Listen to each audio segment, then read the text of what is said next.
Hi students, welcome to Shri Gagana coaching centre YouTube channel. ఈ వీడియోలో మీకు AP POLYCET 2024 first phase allotment రావడం జరిగింది.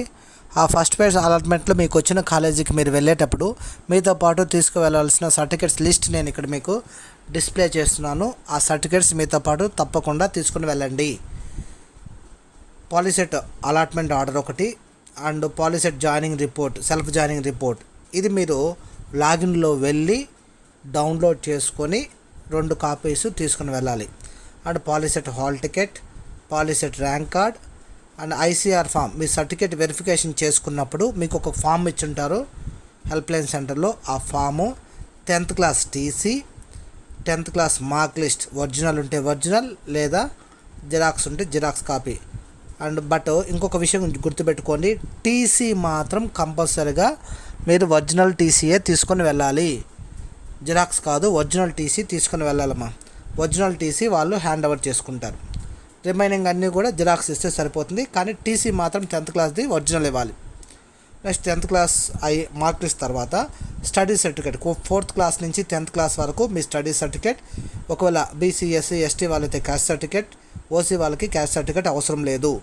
ఒకవేళ ఓసీ వాళ్ళు ఈడబ్ల్యూఎస్ ఏదైనా సర్టిఫికేట్ ఉన్నట్లయితే ఆ ఈడబ్ల్యూఎస్ సర్టిఫికేట్ తీసుకొని వెళ్ళి ఇవ్వండి ఉంటే, లేదంటే అవసరం లేదు.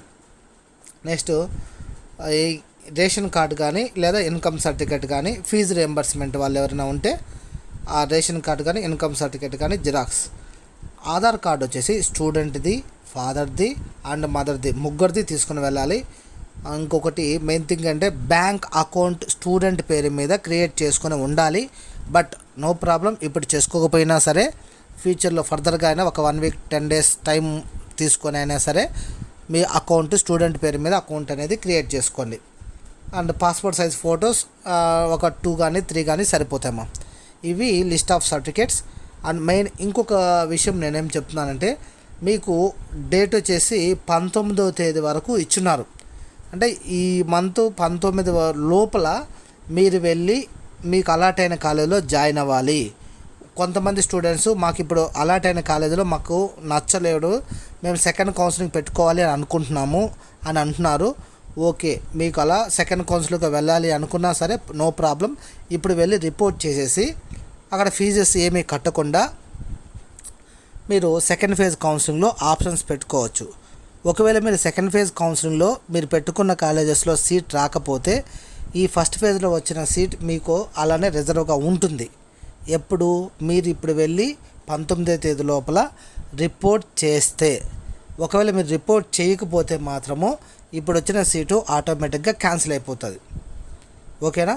సో మీరు కంపల్సరీగా నెట్లో వెళ్ళి లాగిన్లోకి వెళ్ళి సెల్ఫ్ జాయినింగ్ రిపోర్ట్ ప్రింట్ తీసుకొని, అలాట్మెంట్ ప్రింట్ తీసుకొని, నేను ఇక్కడ ఇచ్చిన లిస్ట్ ఆఫ్ సర్టిఫికేట్స్ కూడా 2 కాపీలు జిరాక్స్ చేసుకునేసి మీరు వెంటనే మీకు అలాట్ అయిన కాలేజీలో వెళ్ళి రిపోర్ట్ 19వ తేదీ లోపల తప్పకుండా చేయండి. మీరు ఇప్పుడు రిపోర్ట్ చేసి కూడా సెకండ్ కౌన్సిలింగ్కి వెబ్ ఆప్షన్స్కి మీరు ఎలిజిబుల్. ఇప్పుడు రిపోర్ట్ చేస్తే మీకు సేఫ్ సైడ్, సెకండ్ ఫేజ్లో ఏ కాలేజీ రానప్పుడు అట్లీస్ట్ ఇప్పుడు వచ్చిన సీట్ అయినా మీకు రిజర్వ్గా ఉంటుంది. సార్ నాకు సెకండ్ కౌన్సిలింగ్లో సీట్ వచ్చినా రాకపోయినా పర్లేదు, నాకైతే ఇప్పుడు ఫస్ట్ ఫేజ్లో వచ్చిన కాలేజీ వద్దు అని మీరు అనుకునేట్టుగా ఉంటే ఇప్పుడు మీరు వెళ్ళాల్సిన అవసరం లేదు. ఆ విధంగా మీరు ఖచ్చితంగా అలా ఫిక్స్ అయిపోయి ఉంటే, నాకు ఈ కాలేజీ పూర్తిగా వద్దు అని ఫిక్స్ అయిపోయి ఉంటే మాత్రము మీరు వెళ్ళాల్సిన అవసరం లేదు. లేదు సెకండ్ ఫేజ్లో మంచి కాలేజీ రాకపోతే ఇప్పుడున్న కాలేజీ నాకు కావాలి అనుకుంటే మటుకు కంపల్సరీగా వెళ్ళి రిపోర్ట్ చేయండి. ఇక్కడ నేను ఒక ఎగ్జాంపుల్, ఒక అలాట్మెంట్ ఆర్డర్ చూపించున్నాను. దాంట్లో చూడండి 4th పాయింట్లో మీకు అక్కడ మెన్షన్ చేసినారు. 4th పాయింట్లో 19/6/2024 the reporting or the allotted polytechnic institute 19. And మీకు 9th పాయింట్లో చూడండి క్లాస్ వర్క్స్ 14th నుంచి, జూన్ 14th నుంచి క్లాస్ వర్క్స్ అయితే స్టార్ట్ అవుతాయని చెప్పి ఇచ్చినారు. సో మీరు కాలేజీకి అయితే ఫస్ట్ ఫేజ్లోనే జాయిన్ అయ్యి, మీ కాలేజీ నచ్చినా నచ్చకపోయినా సెకండ్ ఫేజ్లో మార్చుకునే ఉద్దేశం ఉన్నా కూడా ఇప్పుడైతే ఫస్ట్ ఫేజ్లో అలాట్ అయిన కాలేజీకి మీరు వెళ్తూ ఉంటే క్లాస్ వర్క్స్ అనేది జరుగుతుంటాము. ఫర్దర్గా మీకు ఇంకేమైనా డౌట్స్ ఏమైనా ఉంటే కామెంట్ బాక్స్లో పెట్టండి, మీ డౌట్స్ నేను క్లారిఫై చేస్తాను.